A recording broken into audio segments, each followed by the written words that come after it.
Terhormat bapak-bapak, ibu-ibu, salam Pancasila.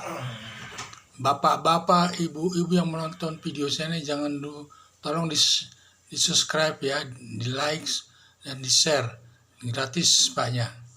Sekarang saya mengomentari klarifikasi Ustadz Abdul Somad soal jin kafir. Jadi dasar saya ini adalah YouTube. Saya dapat di YouTube dia mengklarifikasi masalahnya. Katanya jin kafir masalah. Jadi saya lihat dari klarifikasinya itu dia memberikan jawaban sebagai berikut. Satu, disampaikan di Masjid Am-Nur Pekanbaru. Jadi sampaikan dalam Masjid Am-Nur Pekanbaru. Kedua, itu diberikan di lingkungan umat muslim, sifatnya rahasia, tertutup. Perkara ini sudah diberikan 3 tahun yang lalu. Perkara lama, kenapa diusut lagi sekarang? Jadi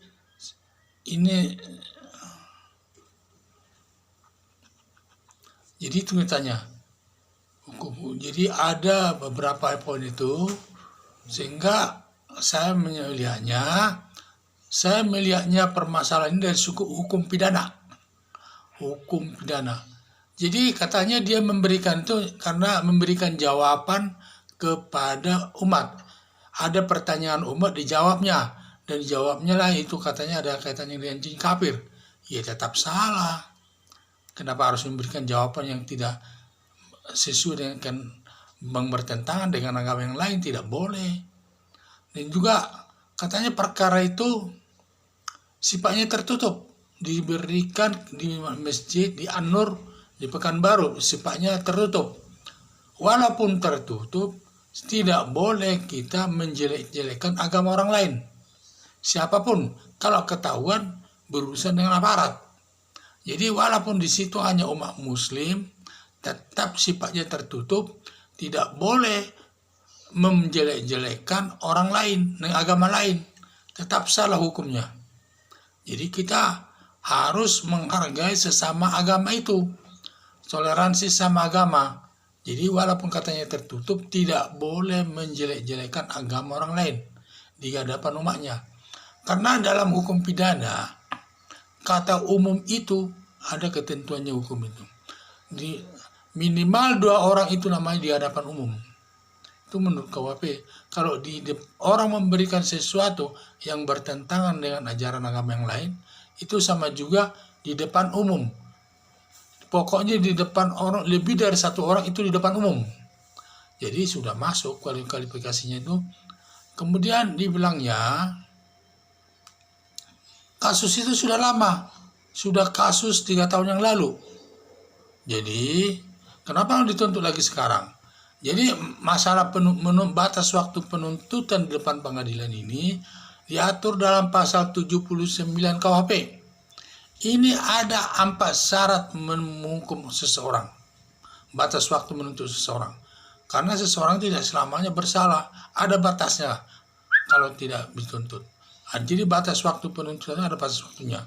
Itu ada 4. 1. Perbuatan percetakan atau perbuatan pelanggaran yang ancamannya di bawah 3 bulan, ini batas penuntutannya adalah 1 tahun. Kalau sudah lewat 1 tahun tidak dituntut, tidak boleh lagi. Kemudian yang kedua, perbuatan pidana yang ancamannya hukumannya itu di bawah 3 tahun. Batas waktu penuntutannya 6 tahun. Kalau sudah lewat 6 tahun tidak bisa dituntut lagi. Jadi masih dalam waktu 6 tahun masih bisa. Jadi apalagi perbuatan pidana yang ancaman hukum pidananya itu di atas 3 tahun, Makanya batas waktu penuntutannya itu adalah 12 tahun. Kalau sudah lewat 12 tahun tidak boleh, tetapi kalau masih di bawah 12 tahun masih bisa dituntut. Karena batas waktu penuntutannya adalah 12 tahun. 4. Perbuatan pidana yang ancaman hukuman pidananya hukuman mati seumur hidup, ini batas waktu penuntutannya adalah 18 tahun. Itu biasanya dalam perkara korupsi ancamannya hukuman mati seumur hidup. Jadi batas waktu penuntutan 18 tahun. Jadi kalau dikaitkan dengan masalah adul somad itu menghina agama yang lain, termasuk penodong agama, ini ancamannya 4 tahun. Berarti lebih dari 3 tahun. Berarti perbuatannya itu, batas waktu penuntutannya itu adalah 12 tahun. Kalau sudah jalan 12 tahun dan perkaranya sudah lewat 3 tahun, berarti masih ada batas waktu kepolisian menyidiknya itu 9 tahun lagi. Di sini. Jadi perlu diketahui, inilah namanya batas waktu penuntutan dalam hukum pidana. Jadi tidak boleh lewat. Batas waktunya ini tidak boleh lewat dari 12 tahun bisa dituntut. Jadilah kalau nanti polisi masih berhak, kalau saya lihat masalah ini sudah cukup alasan polisi untuk memeriksa perkara ini dan diteruskan ke pengadilan. Karena nanti yang menjatuhkan hukumannya bersalah atau tidak adalah pengadilan. Pengadilan yang menentukan. Apalagi manusia menyatakan dia merasa tidak bersalah. Sehingga ya sudah, itu kewenangan dia.